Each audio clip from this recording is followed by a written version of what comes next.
और इस वक्त की बड़ी खबर आपको बता दें, टोक्यो पैरालंपिक से आ रही है, जहां पर आज भारतीय खिलाड़ियों ने शानदार प्रदर्शन किया है।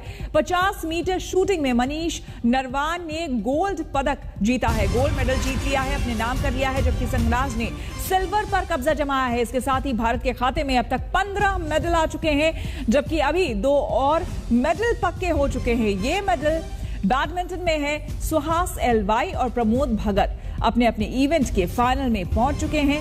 भारतीय खिलाड़ियों की कामयाबी पर प्रधानमंत्री मोदी ने उन्हें बधाई भी दी है। और आपको बता दें कि पदकवीरों से जल्द मुलाकात की भी बात प्रधानमंत्री ने की है। तो टोक्यो पैरालंपिक से ये शानदार और अच्छी खबर सीधे सीधे हमारे सामने आ रही है। टोक्यो पैरालंपिक की शूटिंग में भारतीय पैराशूटर्स ने कमाल कर दिया है। मनीष नरवाल ने गोल्ड पर कब्जा कर लिया है, जबकि संगराज ने सिल्वर जीता है। P4 mixed 50 metre pistol SS1 final में मनीष नरवाल ने 218.2 का स्कोर कर पहला स्थान हासिल कर लिया है। वहीं अगर संगराज की बात करें तो उन्होंने 216.7 पर रहकर दूसरे स्थान पर कब्जा किया है। भारत के पदकों की संख्या अब 15 हो गई है और शानदार प्रदर्शन हमारे इन खिलाड़ियों का। ये दोनों पैराशूटर्स आपको बता दें फरीदाबाद के वैसे रहने वाले हैं। क्वालिफिकेशन में संगराज 536 अंकों के साथ चौथे स्थान पर थे, जबकि मनीष नरवाल 533 अंकों के साथ 7वें नंबर पर थे। इसके साथ ही टोक्यो पैरालंपिक में 19 साल के मनीष नरवाल ने तीसरा गोल्ड मेडल हमें दिलाया है।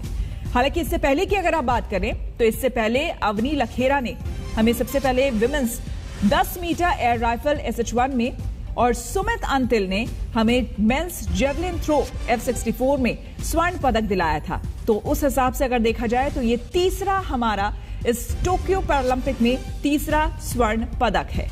तो एक जबरदस्त एक पावर हाउस परफॉर्मेंस हमें देखने को मिला, जिसमें स्वर्ण पदक और सिल्वर भी हमारा हुआ। इस पैरालंपिक में आपको हम बता दें कि 39 साल के संगराज ने दूसरा मेडल हासिल किया है। इससे पहले उन्हें 10 मीटर एयर पिस्टल SH1 में कांस्य पदक मिला था।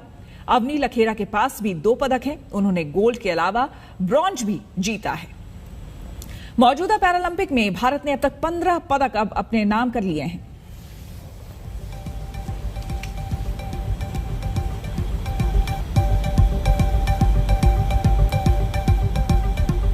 रुक करेंगे बढ़का और बड़ी खबर मध्य प्रदेश से, जहां के गृह मंत्री नरोत्तम मिश्रा ने तालिबानी सोच वालों को कूटने की बात कही है।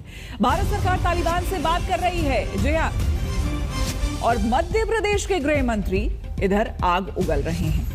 आज तक से बातचीत में उन्होंने लव जिहाद वालों को भी पिटाई करने की बात की है। उन्होंने इंदौर की घटना के पीछे पाकिस्तानी कनेक्शन बताया है।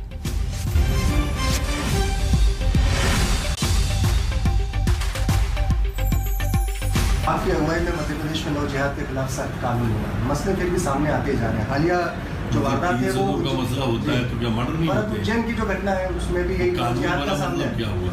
ये कानून अपराधियों में भय पैदा करने को होता है। और लव जिहाद का कोई भी मामला आएगा, चाहे वो पाकिस्तान जिंदाबाद का आएगा, चाहे पाकिस्तान से कनेक्शन का आएगा, चाहे तालिबानी संस्कृति का आएगा, मध्य प्रदेश में कूटेंगे, छोड़ेंगे, कूटेंगे। बिल्कुल पुलिस को बिल्कुल सिंगल स्टाइल में कूटने का, बिल्कुल कोई भी देश तोड़ने वाली ताकत बख्शी नहीं जाएगी। और अब रुक करते हैं बंगाल का, जहां पर मुख्यमंत्री ममता बनर्जी जैसी मां दुर्गा की मूर्ति पर घमासान छिड़ गया है। जी हां, बीजेपी ने इसे लोगों की भावनाओं को चोट पहुंचाने वाला बताया है। बंगाल बीजेपी अध्यक्ष दिलीप घोष ने कहा है कि बंगाल की शान मां दुर्गा की किसी अन्य रूप में पूजा करना अनुचित है। बंगाल में बीजेपी के सह प्रभारी अमित मालवीय ने भी देवी दुर्गा की तरह ममता की मूर्ति बनाए जाने पर हमला बोला है।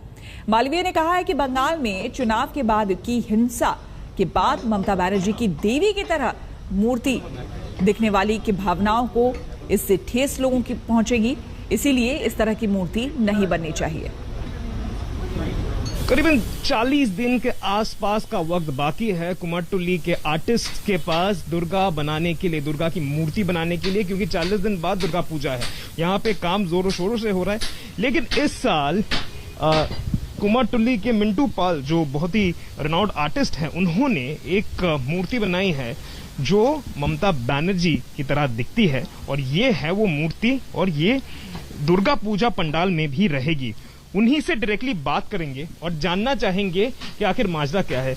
सर, ये ममता बनर्जी की स्टैचू है या फिर दुर्गा की मूर्ति है? देखिए, दुर्गा की स्वरूप जो है उसी स्वरूप को हम ममता जी का फेस कटिंग में दिखाएंगे। कारण ये है कि माँ दुर्गा 10 भुजा जो 10 हाथ में अस्त्र लेके अशुभ शक्ति को विनाश करने के लिए हर साल धरती पे आते हैं। तो ममता दीदी भी ऐसा ही है कि हमारा बंगाल के लोगों को लिए उन्होंने कई सारे प्रकल्प लिए हैं। तो हम लोग वो 10 हाथ में उसी 10 प्रकल्प को दिखाएंगे, जो कन्याश्री है, रूपोश्री है, 707 है, लक्ष्मी भंडार है। तो ये सब जो प्रकल्प जो उन्होंने बंगाल के लोगों के लिए स्कीम्स उन्होंने बनाए हैं। जाहिर सी बात है, इस मूर्ति को लेकर अब वहां पर सियासत भी शुरू हो गई है। क्या कुछ कहना है वहां पर बीजेपी और टीएमसी के नेताओं का, आइए सुनते हैं। हमारे साथ है बातचीत करने के लिए पश्चिम बंगाल बीजेपी के सह प्रभारी अमित मालविया। मालवीय जी, एक 3 मेंबर्स की कमेटी बनाई गई है टीएमसी के द्वारा। जो दुर्गा पूजा है उसमें दुर्गा की मूर्ति में ममता बनर्जी की शक्ल नजर आए, इस तरीके के प्रयास किए जा रहे हैं। जहां जहां दुर्गा पंडाल बनेंगे दुर्गा की मूर्तियां बन रही हैं। इसको लेकर आप क्या कहना चाहेंगे? देखिए, ममता बनर्जी का अहंकार इतना बढ़ गया है कि वो अपने आप को माँ दुर्गा के तुल्य समझने लगे हैं। इस कमेटी में टीएमसी के तमाम नेता और कार्यकर्ता हैं, तो ये सब चीज़ें उनके इशारों पर ही हो रही हैं।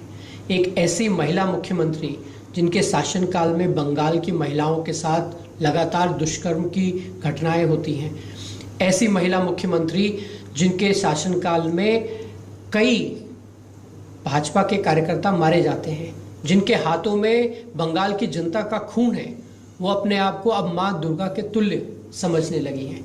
ये बंगाल के हिंदुओं की भावनाओं के साथ खिलवाड़ है और ममता बनर्जी को उसको तुरंत रोकना चाहिए। कोई बीजेपी कुछ भी इल्जाम लगाए लेकिन उसका कोई मतलब नहीं है, क्योंकि सारा दुनिया जानती है अगर दुनिया में कहीं सबसे ज़्यादा दुर्गा पूजा होती है तो बंगाल में होती है। और एक जगह के नाम बताइए, आपसे मैं पूछ रहा हूँ, कोई भी पत्रकार बंधुओं से, दोस्तों से मैं पूछ रहा हूँ कि दूसरा कोई जगह का नाम बताइए दुनिया में जहाँ बंगाल से ज़्यादा दुर्गा पूजा होती है। तो ये तो बेमतलब है। बीजेपी तो हर बात पर आपत्ति तुलते है, क्योंकि वो अभी इरेलेवेंट हो गया। बंगाल की पॉलिटिक्स में बीजेपी का कोई रेलेवेंस नहीं रहा। जो लोग ऊंचा सर में बोला था हम दखल लेंगे बंगाल को, तो दखलदार को भगा दिया बंगाल की आम जनता। उसको खामोश रहना ही अच्छा है।